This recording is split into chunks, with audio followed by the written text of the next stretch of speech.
IPL 2025 భాగంగా April 11న CSK versus KKR జట్ల మధ్య ఒక ఇంట్రెస్టింగ్ మ్యాచ్కి అయితే రంగం సిద్ధం కాబోతుంది. సో ఈ మ్యాచ్ అయితే చాలా ఇంట్రెస్టింగ్ ఉండబోతుంది. ఎందుకంటే సిఎస్కేకి ఇది ఒక డూ ఆర్ డై మ్యాచ్ అని చెప్పుకోవచ్చు. సో డెఫినెట్గా ఈ మ్యాచ్లో సిఎస్కేకి అయితే విజయం చాలా అవసరం. వాళ్ళు ప్లే ఆఫ్స్కి వెళ్ళాలంటే సో ఇక్కడ నుంచి సో మ్యాక్సిమం మ్యాచ్లన్నీ గెలుస్తూ వెళ్ళాలి. సో అప్పటికే వాళ్ళకి ఛాన్స్ అయితే ఉంటుంది. సో ఎనీవే ఒకసారి హిట్ రికార్డు విషయానికి వస్తే సో టోటల్గా 30 మ్యాచ్లు జరిగితే సో చెన్నై టీం 19 సార్లు గెలిస్తే కోల్కతా టీం కేవలం 10 సార్లు గెలిచింది. సో క్లియర్గా అయితే చెన్నై టీంకి ఎడ్జ్ ఉంది. ఇక పిచ్ రిపోర్ట్ విషయానికి వస్తే ఇది చెన్నై చిదంబరం స్టేడియం వేదికగా ఆడుతున్నారు కాబట్టి చపాక్ వేదికగా సో డెఫినెట్గా ఒక హై స్కోరింగ్ గేమే మనం ఎక్స్పెక్ట్ చేయొచ్చు. సో లో స్కోరింగ్ గేమ్ అయితే ఉండదు అనుకోవచ్చు. ఎందుకంటే మన ప్రీవియస్ మ్యాచెస్ కూడా చూస్తున్నాం. సో అరౌండ్ 200 స్కోర్స్ అయితే మనం అయితే ఈ గ్రౌండ్లో చూస్తున్నాం. సో టాస్ గెలిచిన కెప్టెన్ డెఫినెట్గా ఫస్ట్ బ్యాటింగ్ చేసుకోవడానికి ఇష్టపడతాడు. సో చూడాలి ఈ మ్యాచ్ ఎలా జరగబోతుందో. ఒకసారి గ్రౌండ్ స్టార్ట్ చూసుకుంటే సో టోటల్గా 88 మ్యాచ్లు జరిగితే ఫస్ట్ బ్యాటింగ్ చేసిన టీంలు 51 సార్లు, సెకండ్ బ్యాటింగ్ చేసిన టీంలు 37 సార్లు గెలిచాయి. హైయెస్ట్ స్కోర్ తీసుకున్న 246 ఉంది.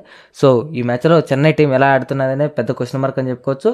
సో మెయిన్ ఇంపార్టెంట్ థింగ్ ఏంటంటే ఈ మ్యాచ్లో రుతురాజ్ గైక్వాడ్ కెప్టెన్ రుతురాజ్ గైక్వాడ్ అయితే ఐపీఎల్ 2025 నుంచి రూల్ అవుట్ అయ్యాడు. సో డెఫినెట్గా ఇది సిఎస్కేకి అయితే పెద్ద లాస్ అని చెప్పుకోవచ్చు. ఎందుకంటే వాళ్ళ టీంలో ఇంత కొద్ద ఫామ్లో ఉన్న ప్లేయర్ అని చెప్పుకోవచ్చు. సో డెఫినెట్గా ఈ ప్లేయర్లోనే లేని లోటు అయితే డెఫినెట్గా కనబడుతుంది. సో చెన్నై టీం ఈ ప్లేయర్ లేని లోటుని ఎలా క్లియర్ చేస్తుందో చూడాలి. సో వాళ్ళ ప్లేయింగ్ లెవెన్ కూడా కష్టమైపోతుంది. సో వాళ్ళు ముందుగానే బ్యాటింగ్లో తడబడుతున్నారు కాబట్టి సో రుతురాజ్ గైక్వాడ్ లాంటి యంగ్ బ్యాట్స్మెన్ సో ఈ టీంలో నుంచి వెళ్ళిపోవడంతో డెఫినెట్గా వాళ్ళ టీంకి అయితే చాలా ఎఫెక్ట్ అయితే చూస్తారు. సో చూడాలి ఈ మ్యాచ్లో ఎలా ఆడతారో. సో వాళ్ళకి విజయం ఇంపార్టెంట్ కాబట్టి ఈ మ్యాచ్లో ఏం చేస్తారో చూడాలి. ఇక కెప్టెన్గా ఈ మ్యాచ్లో జడేజా అయితే కెప్టెన్సీ చేసే అవకాశాలు అయితే ఉన్నాయి. సో డెఫినెట్గా ఎంఎస్ ధోని చేసే అవకాశాలు అయితే లేవు. చూడాలి ఎంఎస్ ధోని కూడా తీసుకుంటాడా లేదా కెప్టెన్సీ బాధ్యతలు. సో ఏం జరుగుతుందని పెద్ద క్వశ్చన్ మార్క్ అని చెప్పుకోవచ్చు. సో సిఎస్కే టీంకి అయితే విజయం చాలా ఇంపార్టెంట్ అని చెప్పుకోవచ్చు.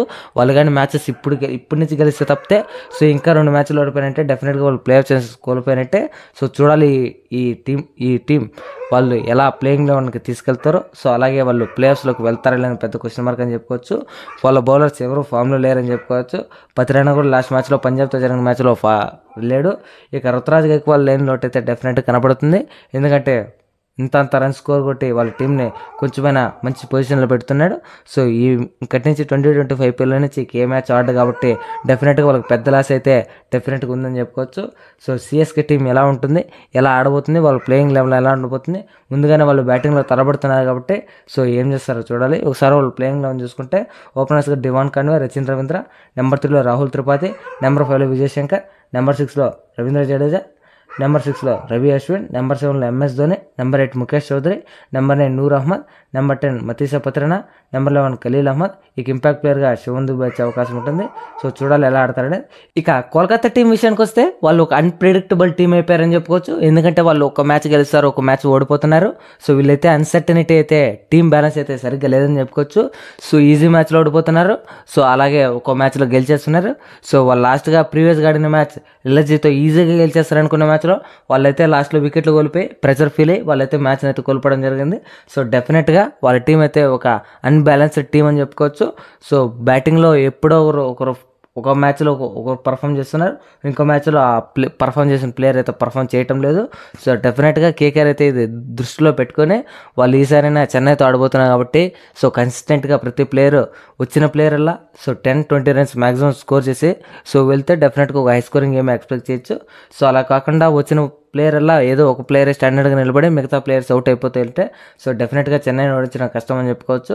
సో ఇది ఒక అన్ప్రెడిక్టబుల్ టీం అయిపోయింది. ఏ మ్యాచ్ గెలుస్తారో ఏ మ్యాచ్ ఓడిపోతారు అనేది పెద్ద కష్టం అయిపోతుంది వీళ్ళ టీం.